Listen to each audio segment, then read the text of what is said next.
So let me just I really don't need to introduce myself because I know a lot of you, most of you on here. But I'm Casey Hitt. For anyone who is, excuse me, for anyone who is tuning in after this time, I am one of the co-founders and executive director of Wisdom Tree Collective. And I'm delighted this week to be able to be a part of celebrating our graduates.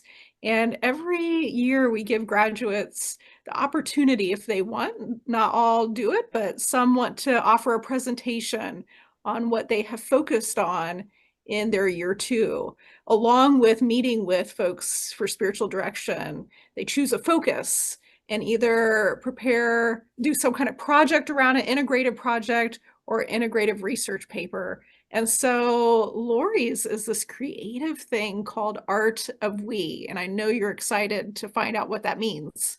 And so I'm going to turn that over to Lori. So Lori, thank you for presenting tonight. Thank you so much, Casey, and welcome. Thank you each for coming. This is exciting.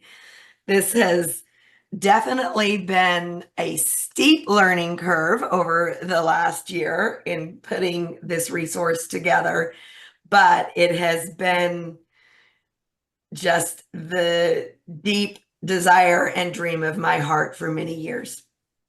So I would like to start us off just with a quick, simple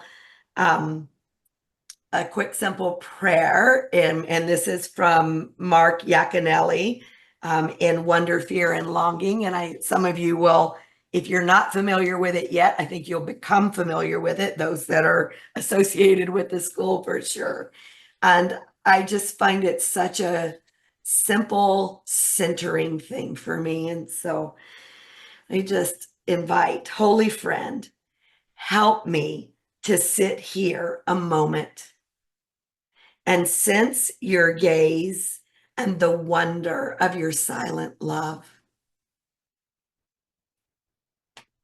Holy Friend, help me to sit here a moment and sense your gaze and the wonder of your silent love. And may it be so. So the second thing I'm going to do is lead us through a short meditation.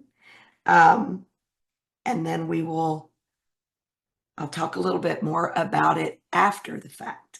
So I just invite you just to settle in where you are and to connect with your whole being, with your body, how you're sitting in your seat, with your heart and what is rising to the surface, and in your mind, what thoughts are whirling or swirling or trying to get your attention. And with the whole core of your being, what can you sense? How might sacred presence be inviting you into a more true, real experience of wisdom and connectedness in this moment? I invite you to let this question settle and rest in your heart, in the very core of your being, receiving whatever may be revealed.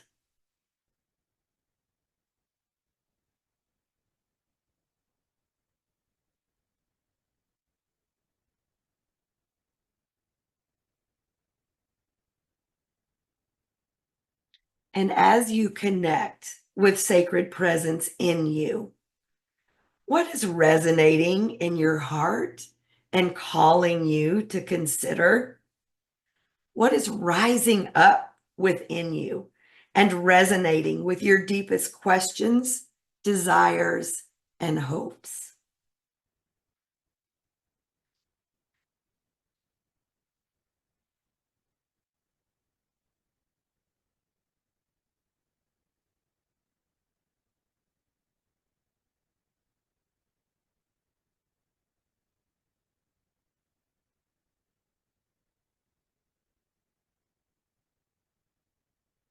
Now let yourself imagine how what is rising in you might be brought to light in this space that we're sharing together. Simply allowing it to flow organically, naturally, and without forcing anything.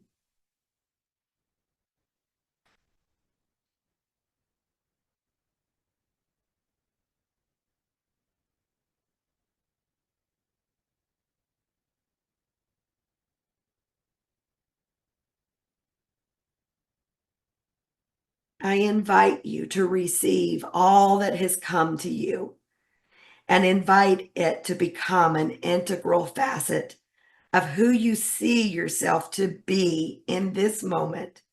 Try it on, feel it, live it freely without limiting or controlling the outcome or making it into something it isn't, something you aren't.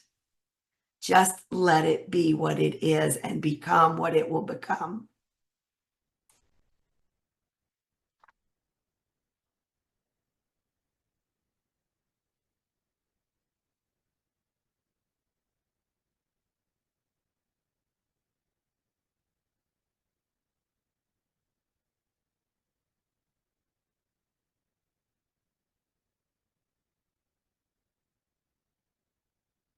And as you are ready, I just invite you to come back into this space.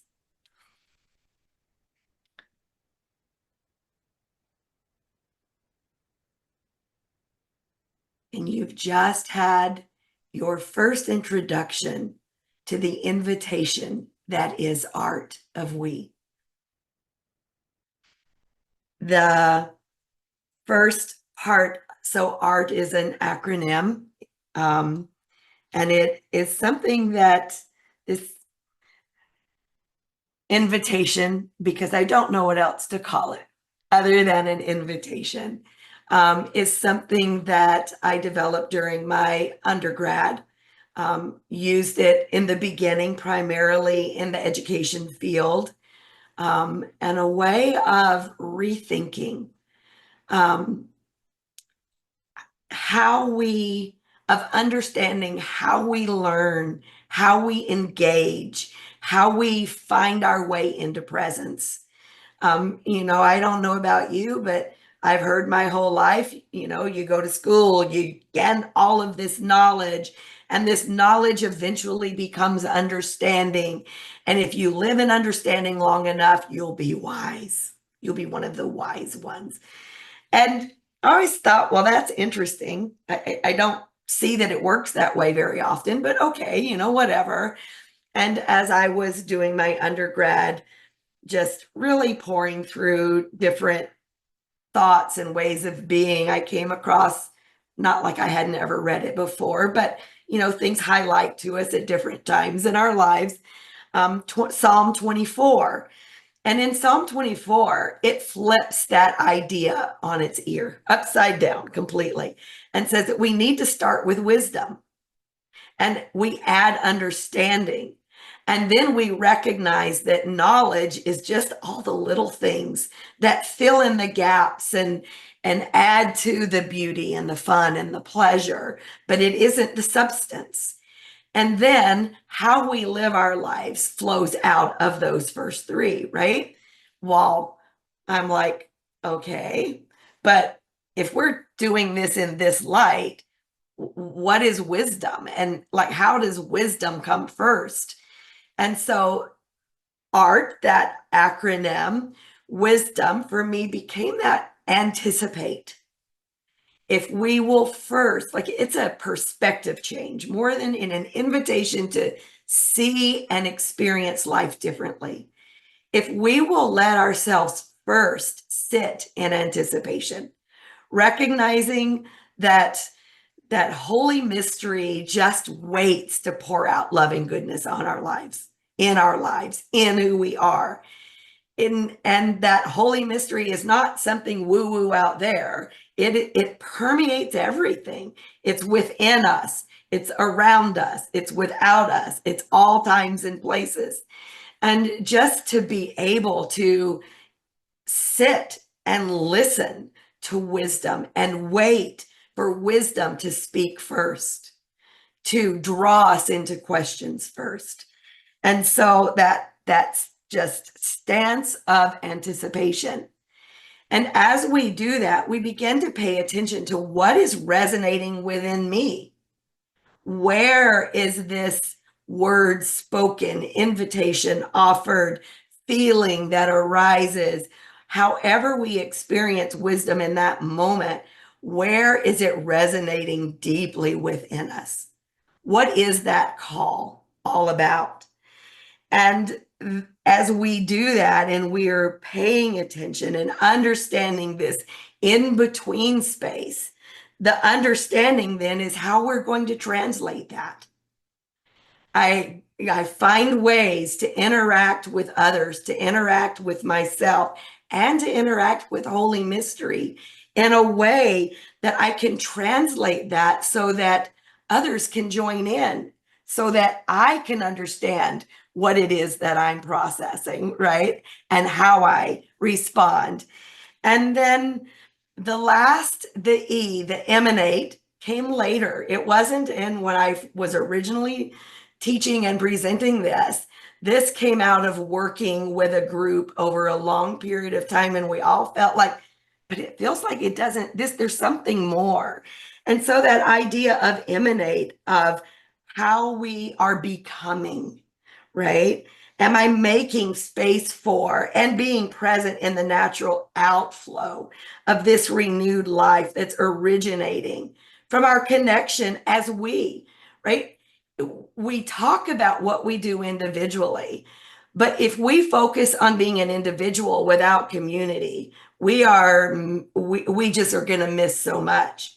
Just like if we focus on community, but we ignore our own individuality and giftedness, then we don't know what we're bringing to the we, right? To the connection and the community. So we really want to move into that. And so that is art. And as I've played with this, the art of we. So we is about community, and we is about recognizing that we all live in wisdom's embrace 24/7, forever and ever. Amen. Like we are never outside of wisdom's embrace, ever. We may be blinded to it. We may have numbed ourselves to it.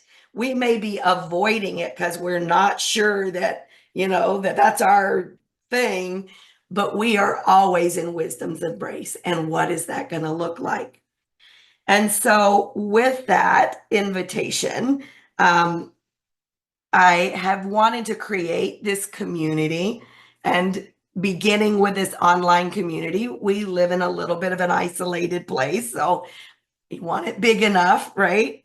And so my project was birthed out of this desire of not just talking about it, but actually creating this website where people from all walks of life and all places of belief and faith that they may find themselves, whatever that looks like, can meet together and have civil conversations where we honor and respect one another.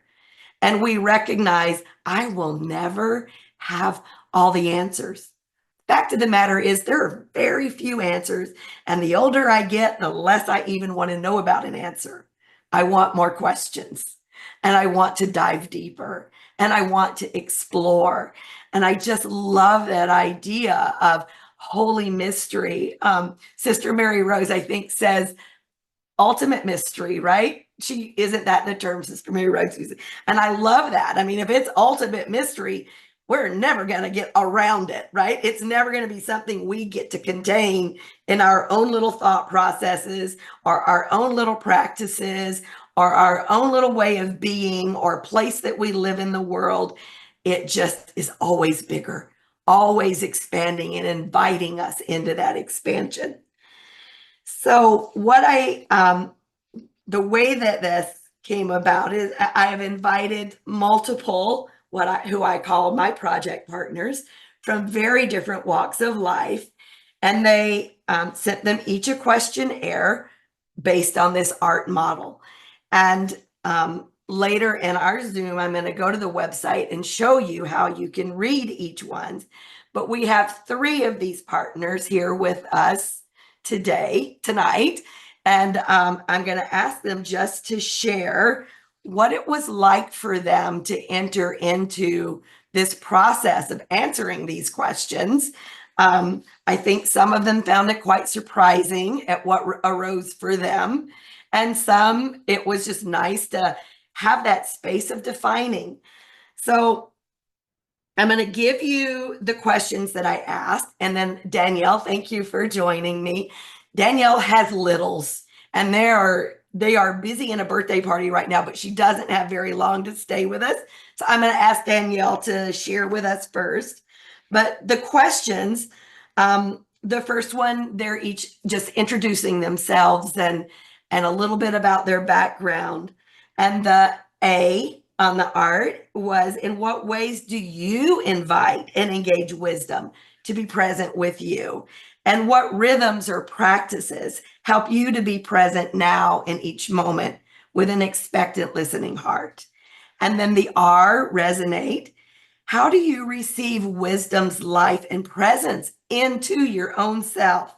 Is there a rhythm or practice that helps you go deeper and expand your heart, understanding, and awareness and light of each exchange and encounter?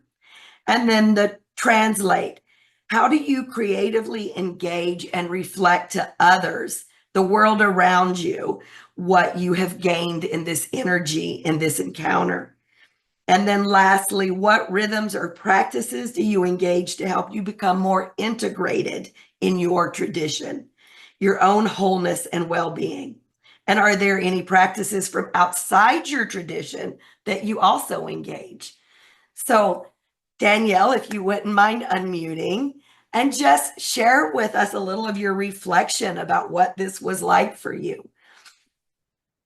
Thank you, Lori. Yes, it's been such an honor to be a part of this project. And I am in my hot car because the 6-year-old birthday party is absolutely chaos.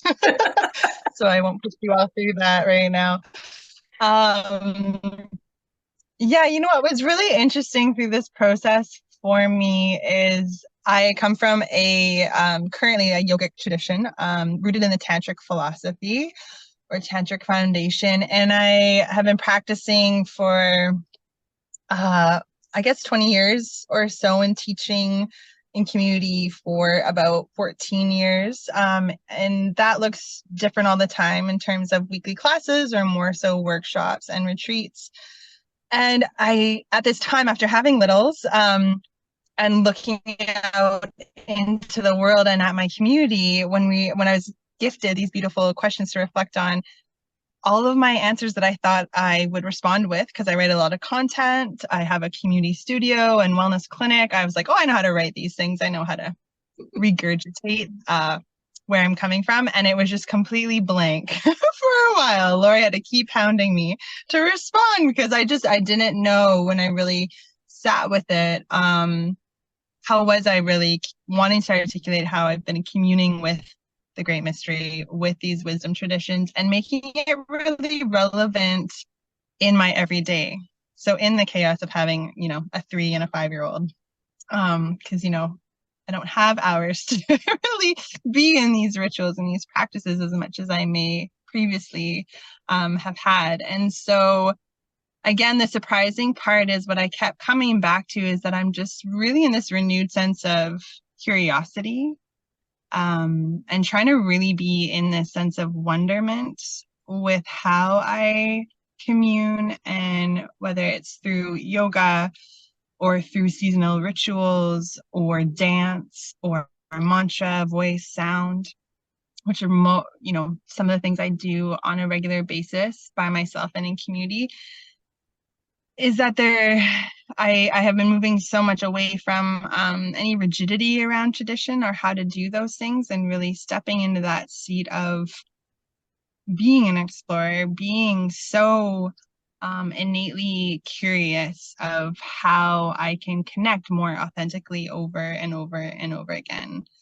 And I guess the other part of this reflection for me was really so appreciating my many conversations with Lori and still our coffee dates to really work through. But as I look out into the world and have this lens of traditions and practices I can fall back on, I'm just realizing how much of a resource they are in, these kind of tumultuous times. And as I'm sending little people out into this wild, insane, sometimes world, they're the things that keep bringing me back to a sense of grounding when they are so ultimately mysterious. And so the Art of We has just been that renewed comfort and community that we can keep asking questions that even though I host space and I host community, I don't need to have any answers. I just to live into that real vulnerability of continuing to be in that sense of wonderment with wisdom, with all of the mystery. And so, yeah, I really appreciate the process, and it's still unraveling. I still look at the website. I'm like, I'm going to change it again. And I guess that's the practice, just to keep coming back, returning, and being okay with the ever changing thing that it is, our relationship here with this wild existence. So thank you, Lori. Thank you for Thank letting me you, share. Danielle. I so Mhm. appreciate that. And yes, and as I promised, anytime you want anything changed, you let me know, because I Yeah, know I do not stand in the same place today I did, you know, a year ago or 5 years ago, or like it's always this new thing is coming up, and as it should. exactly. Ever Yeah. evolving. Yes. Yeah. Thank you so much. I appreciate that. Yeah. Mhm. Yeah. Yeah, so you just have that sense, right, of like conversations like this that just let us move into the mystery and into the, oh, wait a minute, but what about that? Which I so love and appreciate. So, Katie, would you mind sharing next? Katie Ray is another of the project partners. Yes, thank you. I appreciate it. Thank you for doing this project and thank you for having me. I appreciate it. With the reflections, with these questions, first of all, they were excellent questions. I was a communication major, did a lot of interviews, and the questions that you asked were really thought-provoking questions, beautiful questions. So I appreciated the process and going through it. And I think that going through the Wisdom Tree Collective, being the first year cohort, the guinea pigs, as I call ourselves, Donna would understand. Um, I think that's actually helped me to become more introspective. It's helped. Self-reflection is not narcissistic. It is a duty to ourselves, a way of being. And I think that has helped me in my spiritual growth as well. And so I think that going through the program and already having that habit made this process a little easier. I sat down with it and I kept writing and kept writing and kept writing and kept writing. And I'm like, I'm going to have a novel and there's no way she can put this on the website. So I'm going to have to edit this and all that kind of good stuff. I found it really interesting. I knew Bill, Casey, and I had similar backgrounds in Methodism. Been a Methodist since I was, 5 years old, and recently became an Episcopalian. Started going to the Episcopalian Church in 2014. So I saw that our backgrounds in Christianity and that Christian base, pretty similar, and just loving all of it. And when I was going through it, I was like, have I really done all of this? Mindfulness, centering prayer, Lectio Divina, doing the daily office. And I'm like, good grief, just thinking through all the things that I've done. And I think, as Danielle said, it's that curiosity, always seeking to learn and to grow and to expand. And so I think that's just that's just part of it. And she mentioned vulnerability as well, which I think is important. I'm pretty, even though I have a Christian background, I've always been kind of guarded and careful around and with people. And I think that I have learned how to open myself up more, how to expand, how to evolve and not be stagnant or afraid of change. And allowing for that vulnerability, allowing for more godly play, allowing, for creativity. And I think that that's a beautiful thing. And I never thought about inviting wisdom. And I think somebody, I can't remember who it was on the page, but somebody said, acknowledging wisdom because wisdom's always there with us. I forgot which one of the participants, the co-creators who did it, but I never thought of it like that. I thought either you had wisdom or you didn't. And if you didn't, then it was my fault for not having wisdom. I was naive because I didn't work to gain that wisdom. I didn't do the research that I needed, or, something, I didn't have that insight. It was something lacking in me. And I just love the fact that wisdom, even though I knew it's personified in the Bible and it's personified in poems, I didn't think of it as a living, real entity for me. That's something that I could invite into my life.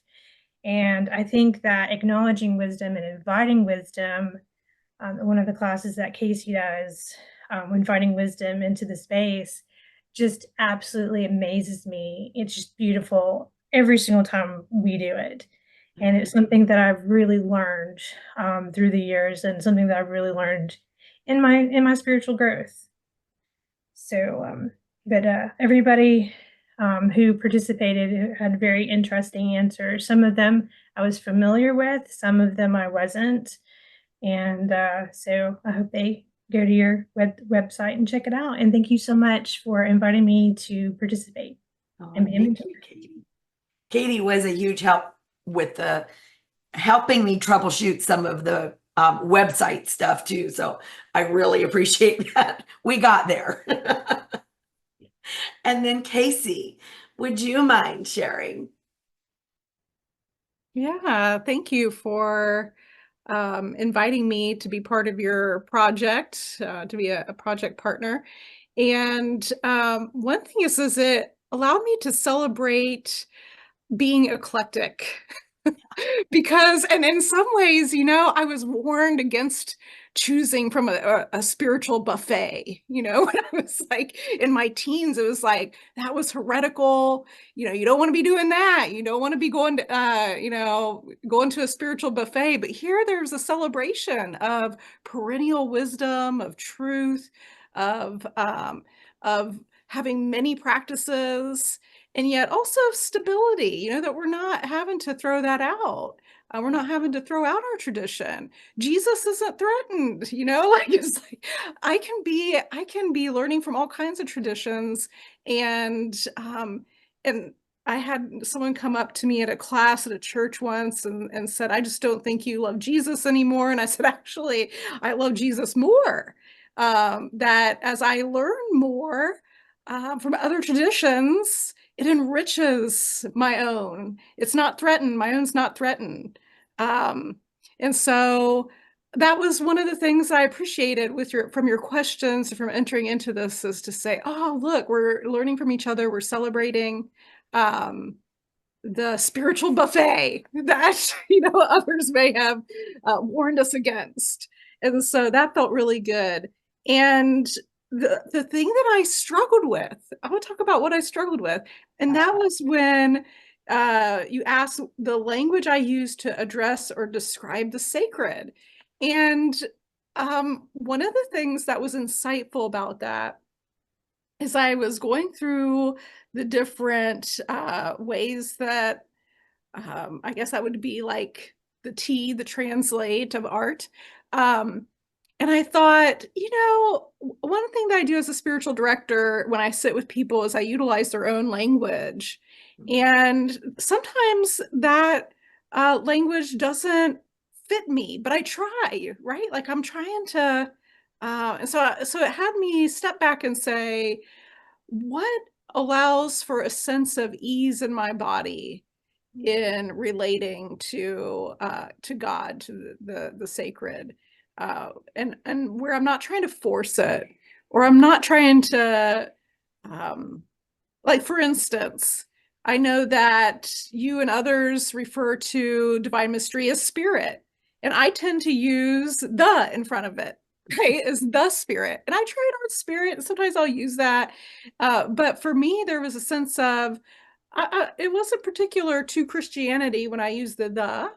But so it was like a befriending as to what is this language. I have many uh, words for sacred mystery, ultimate mystery, but it had me thinking as to what feels authentic, or what seems authentic to me, uh, and in my own practice, and not just what I draw from in sitting with others.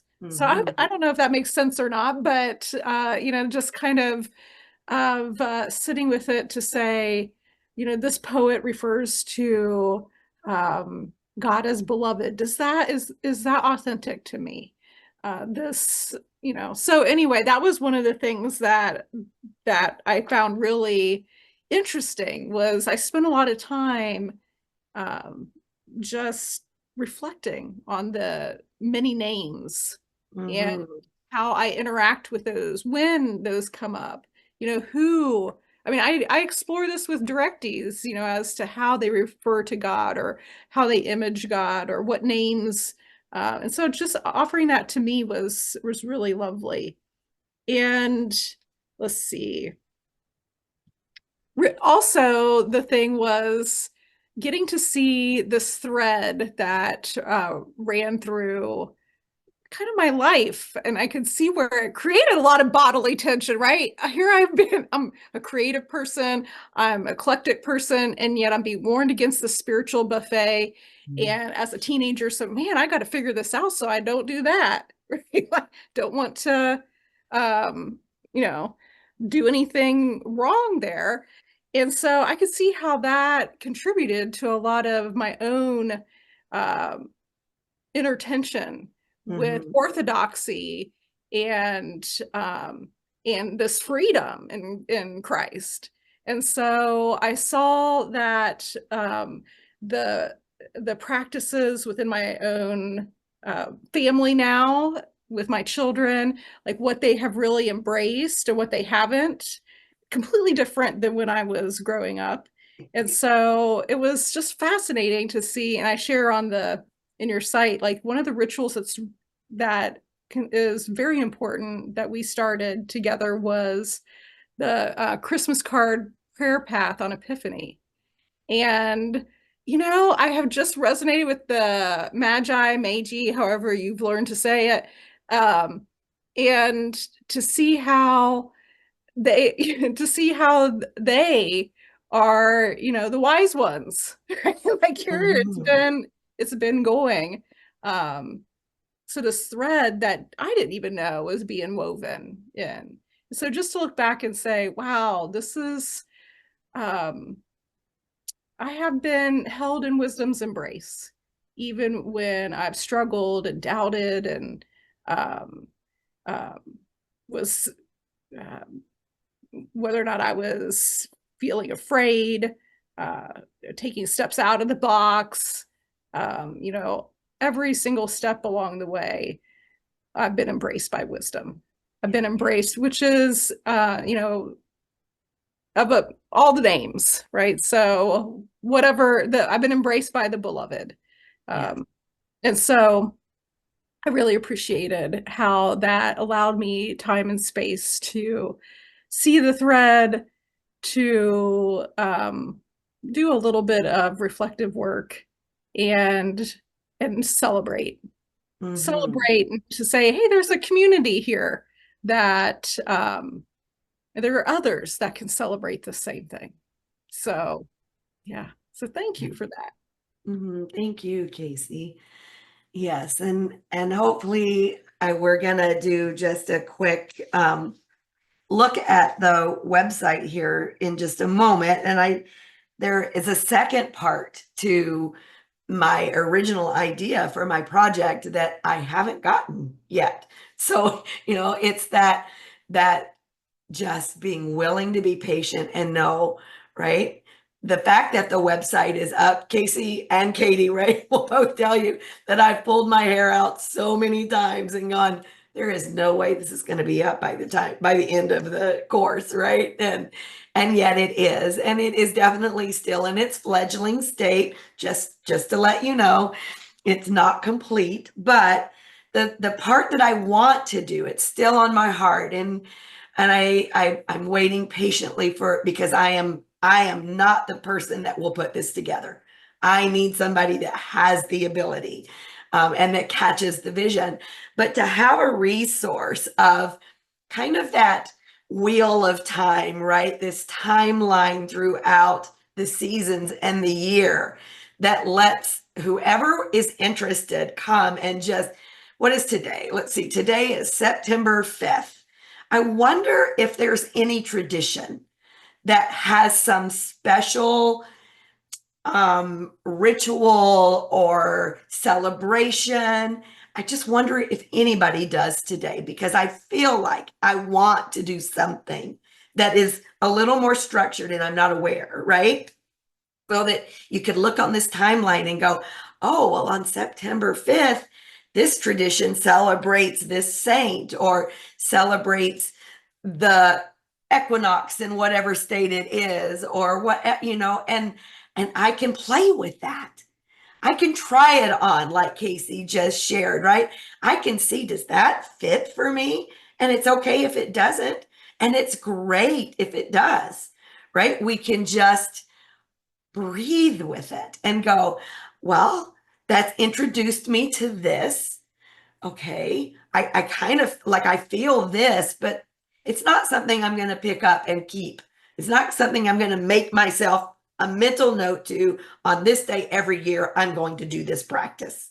Right. And so I've got a lot of different traditions of things that will go on. And I'm just waiting for that person that has that ability just to create this resource and make it where, you know, I don't know about you, but some days I just feel like there's something calling to me and I have no idea what it is. Like, I don't know. And to have a resource that I could go and go, well, I wonder, and just do a quick search and go, oh, well, look at this. You know, it's not really my thing, but this one thing out of there resonates with my heart, and it just calls me into celebration. So hopefully that is coming. I believe it's coming. That is a statement of faith right there. And I want to say too, like, just I remember you when I brought up the Ides of March, and you gave me like you gave me insight into it. And so I can totally see how this you're like, oh, in this tradition, the Ides of March, this, and I was like, Yeah. oh my goodness, that's really helpful. It's really Yeah. helpful to know that it's in the collective consciousness and Exactly. unconscious. And unconscious, right? And just that whole, like, there's a reason, right? There's a reason why we plant in the fall or in the spring and we harvest in the fall, right? There's a reason for that. And if the sacred mystery in creation sets seasons in place, there's a reason for those seasons, and they're important to us because we are a part of creation, right? And I remember, gosh, well, I was pregnant with my first one, so I was 27, and came across this book that talked about how the heavens are a declaration of God's story. And if we would just be willing to be curious what the heavens would tell us, and the stars have their songs, and that has stayed with me 40 years now, and it's bringing something new all the time of going, well, gosh, I wonder, well, what about that? And like you, Casey, I mean, I grew up like, you didn't even read the horoscopes, because if you did, like you were completely, outcast at that point. But to realize that even in this practice of astrology, there is wisdom. There is something that is real if we would just be curious. Doesn't mean that we need to read the horoscope out of the paper and think that we design our day according to it. That's not, and that is not what anyone who is really into astrology that I have spoken with, they go, oh, good heavens, that's just, that's like Christmas cards and Easter cards, right? Let's just make this commercialized. And so, yeah, to be able to do that, right? And it's just so cool. And I love this. I'm seeing here, people are putting in the chat. I don't know whether you've got your chat open, right? It's that today, actually, September 5th is the day of Saint Teresa of Calcutta. We're celebrating her. And then, well, Donna, thank you so much. The Episcopal Church saint is Katharina Zell, and she was a reformer and a writer, and it's also the International Day of Charity, right? I mean, couldn't you pull from one of those just to recognize the miracle that this day is, instead of just taking it for granted, just plodding our way through, right? Some days that's all we can do, and it's a celebration to plod. But there's also something that invites us into the more, into this ability to go, oh yeah, wait a minute. And I'm actually a part of this because it's in my DNA and it's in my, right? Spirit connects us all. And so, yeah, to do that, I just think that that is so cool. So I am going to try and do a screen share and just introduce everyone to the website.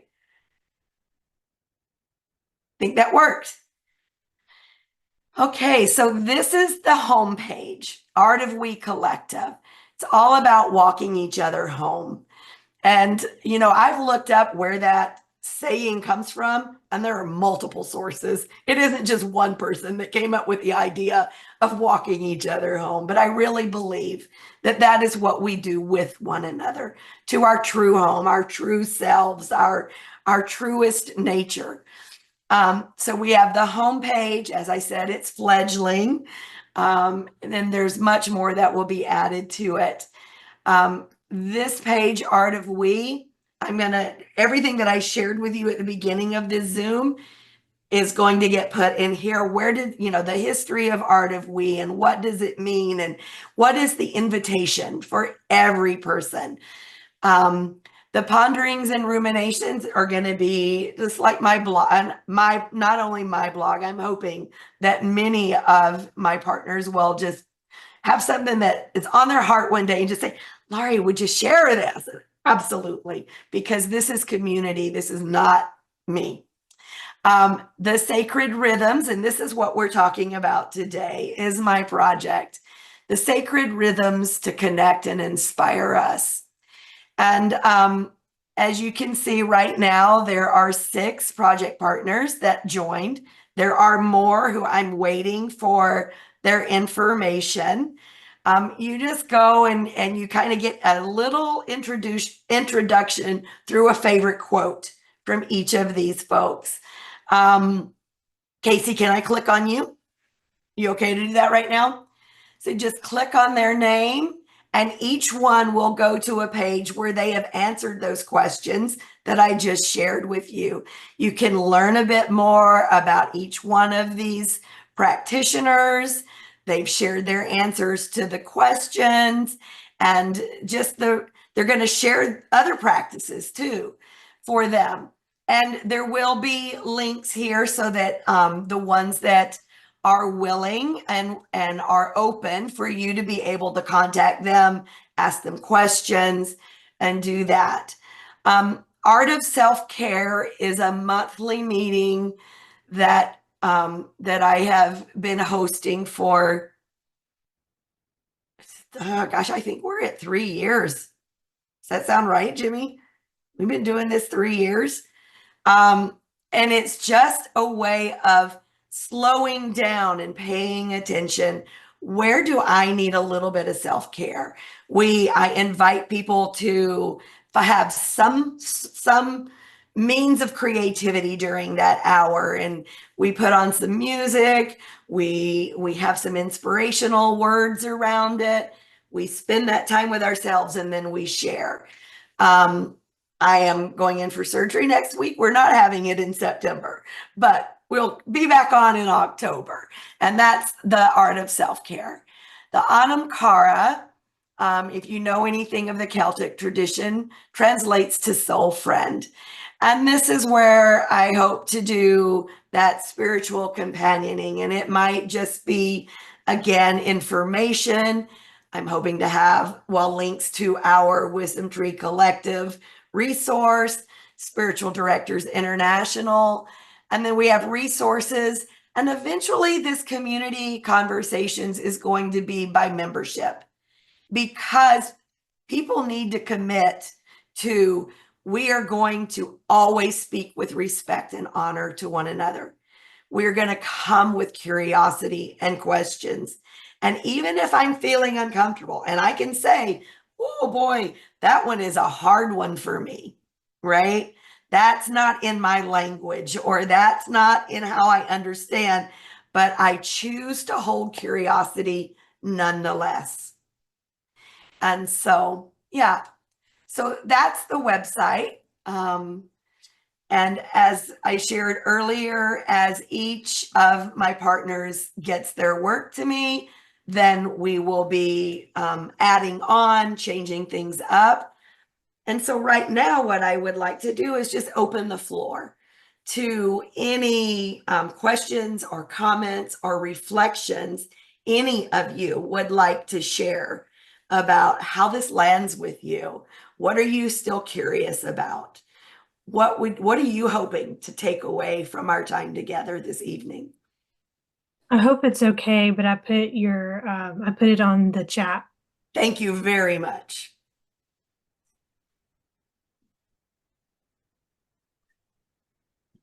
Yes, Lori, for the 3 years on the art of self-care. Yeah. I love this infectious curiosity that I see and I feel. It brings about a sense of wonder and play that I think is really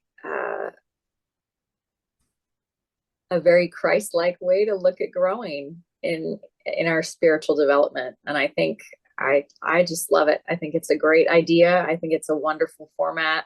I think it's a challenging way to invite others to really begin to dig into their roots and all that's changed as we move through this life.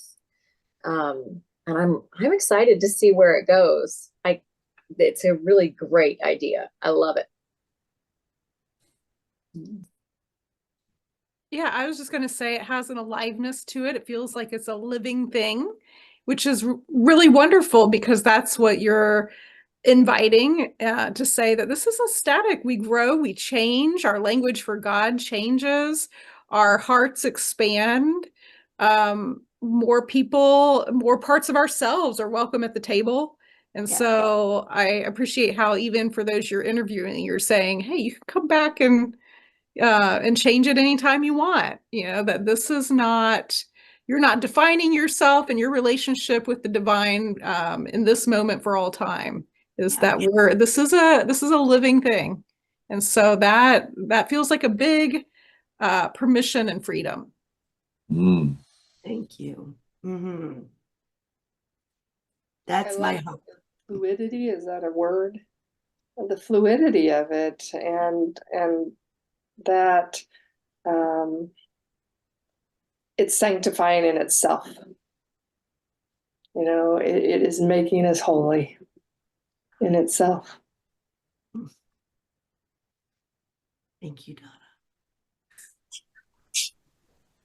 I noticed that part of the symbol includes the Celtic symbol, and your background has merged and with this idea, and I'm just curious how that is formative and foundational, I think, really. And I'm just curious how that built into your project. Mm-hmm. And it has been, like, I was invited into learning more about whether you pronounce it Celtic or Celtic, right? Depends on where you are in the world. a number of years ago as I was doing my training as a counselor. And just it resonated with me immediately. And I found out years after that there's probably a really good reason in it for it because it's in my DNA. Because as we go back in my family, like, you know, the greats, right, were actually Druids and they were the spiritual leaders of their time. And it's like, wow, of course. Like, how could it not have been, you know, because there's this deep draw into just returning to recognize the holiness and the sacredness of everything. Like, if God made everything, then isn't everything sacred? Come on. Do we really think that God would make something not sacred? Like, that just doesn't even compute when I think about it in those terms. But for so many years, I was not invited to think outside the box. I was never supported. I always did, but I was never supported, and I was always silenced if I brought it up. So yes, thank you, Maria, for just yes. So it's very much I can be asleep and cross into the highlands, and I know it immediately. It is in the core of who I am, and it's like this, oh my goodness, I'm home. And yeah, like the first time that happened to me, I just thought, well, that's totally weird, you know, because I didn't know. But Well, yeah, that's a beautiful thing to embrace. yes, I And it seems like you're doing some of that with this project, and it's beautiful. yeah, thank you. There's a welcoming to it that I love. It's a very inclusive, welcoming foundation. And I don't think that is something that is common still. It might be in this group of people because we feed into each other that way, but I don't think it's the norm. And so to see it in this context, in this way, it's very encouraging and very inclusive. And I love that. And I was going to say that I don't think I've ever been in a religious atmosphere where anyone would deny the fact that the Holy Spirit is our teacher. But they don't live it, and they don't offer the freedom to live it. And I think, Lori, you're offering the freedom. You're acknowledging it, that Holy Presence, Holy Spirit, whatever you want to name it, is there for everyone all the time, right? There's nothing to earn the presence. It's just there for us to draw upon, right? And I think that everybody's comments tonight has been just a witness of how powerful that is and how wonderful it is. And thank you. She's my wife. She's really smart. And I love her. It's been a journey for him too, let me tell you. Yeah, absolutely.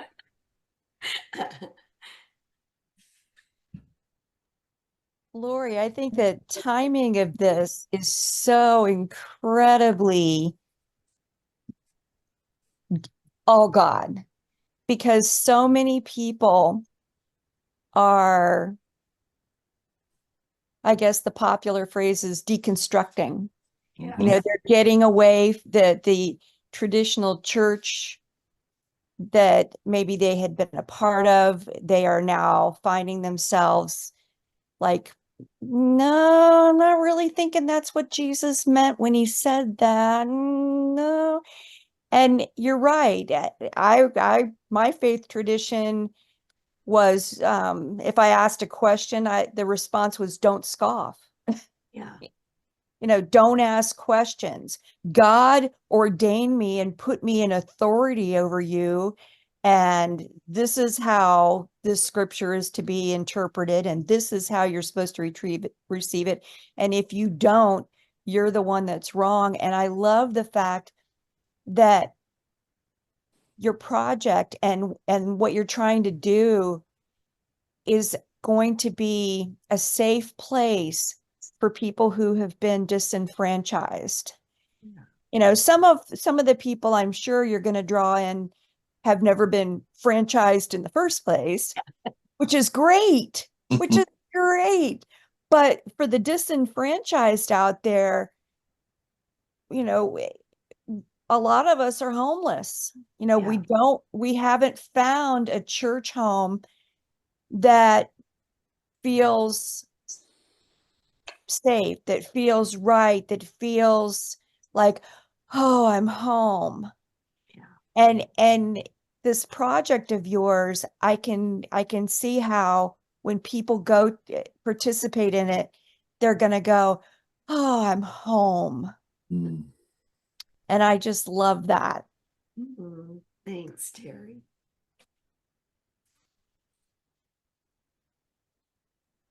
I think the two things on your website that really spoke to me is the ongoing journey of discovery and wonder. I love that.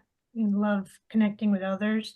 And then you talk about making room for every voice with respect, with honor. Yeah.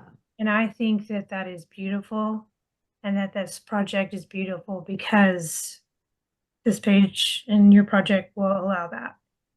Every voice with respect and with honor. Yeah. And I love it. Thanks, Keith. Yeah. Yeah, one of the things when I was develop or working with art in the early days of realizing that so often when somebody reaches like an aha moment, an epiphany, there's this expectation that everyone else should receive the epiphany just the way I did. Right. And that was said to me so many times. And to get to a place where it's like, no, when you get the point of translating, right, what I have received is to turn around and offer and say, would you please take this? And you begin at the anticipation, right? Would you take it with open hands and an open heart and say, where does this speak to me? Not what does Laurie dictate, or anyone else who may be speaking at the moment. It isn't about what anyone else dictates for any other being, right? It's about, this is what has gotten stirred in me. So what does it do for you? You know, what is it inviting you into? What are you hoping to do with this and turn it around? And how do you embody this in your unique way, not my way, right? And so, yeah, that has just become something for me that is so important and so integral. Nobody needs to see it the way I see it. Like, at my very core, there's never an expectation in me that someone should see it the way I see it. But I do want my voice to be heard. I want my vision to be offered, but only for the sake of inspiring someone else to just ask the question that rises to the surface because of it. And so, yeah. Well, thank you, Lori. And there in the comments, I want you to see that others have written. Robin says, I think your website is all about community, each piece working with the other, all inviting curiosity and wisdom. And Terry, I love seeing your joy in this project. And I want to reiterate that of just seeing your joy and seeing you come alive, even with the obstacles and all that over the past year. The frustration. I mean, tech can just we want to all pull our hair out when it comes to tech issues sometimes. And you have persisted and persevered, and just to see this group come alive with today's date, and Yes. what you could already feel the evolution, if you will, of what is still this living, breathing thing of what's still to be. So I want to thank you for sharing it with us, and for your presentation tonight, of walking us through it and what it's been like for you, and giving us an opportunity to offer feedback. Yeah, And thank Lori will reach out. I'm going to give her your email and she'll just do a little follow-up email with you. You'll get the website link there as well. And if you have any questions that you have for her, you're welcome to email her directly. Absolutely. Yeah. Thank you so much, Casey. You're I welcome. appreciate You're this. welcome. Everyone, have a good night. Thanks so much for being with us tonight. Thanks, Lori. We'll see you in Thanks, the future. everybody. Thanks, Yes, everyone. thank you. It's beautiful. Thank you. Really Bye-bye. was beautiful. Beautiful. Thanks. Thank you.